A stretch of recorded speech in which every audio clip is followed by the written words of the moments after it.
Hello everyone, আজকে এই ভিডিওতে আমার কক্সবাজারের সেকেন্ড দিনের সেকেন্ড পার্ট ভিডিওটা দেখাবো। ওই দিন তো দেখাইতে পারি নাই। সো আমরা তখন ছিলাম মেরিন ড্রাইভের রোডে, যেটা বলতেছিলাম রাস্তাগুলো এত সুন্দর। দেখেন আমার পাশেই হচ্ছে পাহাড়, মাঝখানে রোড, আর ওই পাশে সমুদ্র। এত সুন্দর দৃশ্য। আর আমরা এই জায়গায় দাঁড়াইছিলাম হচ্ছে ভাইয়ারা প্যারাসেলিং করবে। আমারও করার ইচ্ছে ছিল, বাট আমার হাইট ফোবিয়া আছে, এই জন্য করতে পারি নাই। আমি সামান্য মেলার চড়ক গাছে উঠতে পারি না, আর ছাদে উঠে নিচের দিকে তাকাইলে আমার হাত পা কাঁপে, আর আমি নাকি করব parasailing. Oh my goodness. But সত্যি বলতে আমারও অনেক ইচ্ছা করতেছিল প্যারাসিলিং করতে, কিন্তু সাহস হয় নাই। তো কিছু করার নাই, এই জন্য আমরা এরকম একটা জিপ গাড়ি নেই। জিপ গাড়িতে উঠে তারপর 2টা রাউন্ড দেই। আই ডোন্ট নো এই গাড়িটার নাম কি, নাম ভুলে গেছি, বাট যাই হোক অনেক মজার ছিল।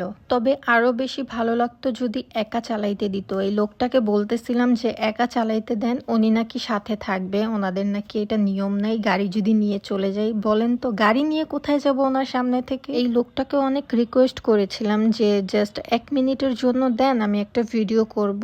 উনি কোনোভাবেই রাজি হয় নাই। এর মানে হচ্ছে না মিন্স না, ওনারা কোনোভাবেই দিবে না। বাট এইটার এক্সপিরিয়েন্স আমার খুব ভালো ছিল, আমার অনেক ভালো লাগছে। গাড়িতে চড়া হয়ে গেলে এরপর হচ্ছে আমরা কিছুক্ষণ ফটোশুট করি। আর এই যে উনি হচ্ছে আমার পার্সোনাল ফটোগ্রাফার। এইদিকে একটা মজার ব্যাপার দেখেন, আমার ফটোগ্রাফার কথা বলতেছে মেন ফটোগ্রাফারের সাথে, আর আমি এইদিকে ওইভাবেই স্ট্যাচু হয়ে বসে আছি। আমি বুঝতেই পারি নাই ও যে কথা বলতেছে। বেশ অনেকক্ষণ যাবত দেখেন আমি এরকম ভাবেই বসেছিলাম। এনিওয়ে আমাদের ছবি তোলার পর্ব শেষ। এইখানে হচ্ছে আমাদের সাথে ওনারা আবার ঝগড়া লাগছে। সো এই জন্য আমরা আরো দ্রুত এই জায়গা থেকে কেটে পড়ি। তারপর আমরা গিয়ে ডাব খাই সবকিছু মিটমাট হওয়ার পর। আর এই জায়গাটা হচ্ছে হিমছড়ি পাহাড়ের গলিটার সামনে। বাট আমরা কেউই পাহাড় দেখতে যাইনি, কারণ দেখতেই পাচ্ছেন অলরেডি সন্ধ্যা হয়ে গেছে। আমরা তখন ঝাউবন বিচে যাচ্ছিলাম। অনেকেই এখন এইখানে ভাবতে পারেন এটা অন্য আরেক দিনের ভিডিও, কিন্তু না, এটা আমাদের সেকেন্ড দিনের ভিডিওই। আমরা আমাদের সাথে অনেকগুলো ড্রেস নিয়ে গিয়েছিলাম, কারণ রেস্টুরেন্টে গিয়ে আমরা ড্রেস চেঞ্জ করব। যদি কোনোভাবে বিচে ভিজে যাই তখন কিভাবে ড্রেস পাবো, এই জন্য আমরা সাথে করে অনেকগুলো ড্রেস নিয়ে যাই। আর এই ড্রেসটা আমি পাটোয়ার থেকে পরতে চাইছিলাম পরে, কিন্তু বাট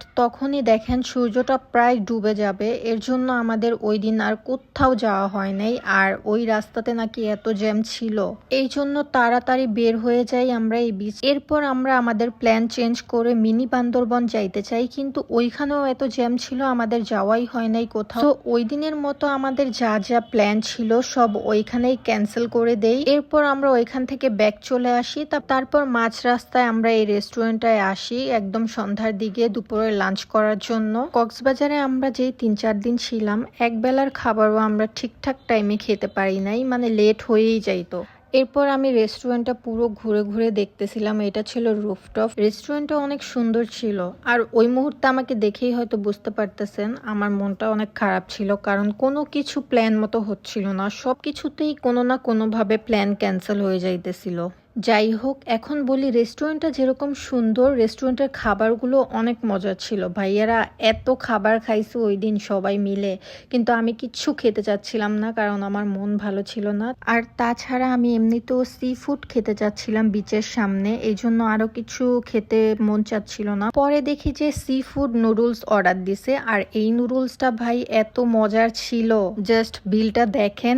সবাই চেটেপুটে খাইছে ওই দিন। কেউ কক্সবাজার গেলে এই রেস্টুরেন্টটায় যেতে পারেন। দাম বেশি হইলেও খাবারগুলো কিন্তু অনেক মজা আর অনেক ভালো। এরপর এই দিক থেকে আমরা ডিরেক্ট হোটেলে চলে যাই, আর কোথাও দাঁড়াই না। তারপর বাসায় গিয়ে একটু রেস্ট নিয়ে রাত্রে 11টার দিকে আমরা বের হই। ভাইয়ারা শুটকি কিনতেছিল, আমাদের তো কেনা শেষ, এই জন্য আমরা এখানে বসে চা খাচ্ছিলাম। এই চা আলা আঙ্কেলটা নাকি ফেমাস, আই ডোন্ট নো, ওনাকে চিনি না, কিন্তু চাটা মজার ছিল। পরে অবশ্য ভাইয়াদের শুটকি আর আচার কিনা শেষ হইলো, ওনারাও এসে চা খায়। এরপর আমরা চলে যাই ডিনার করতে। তখন প্রায় বাজতেছিল 2টার মতো, তখন আমরা গেছি ডিনার করতে।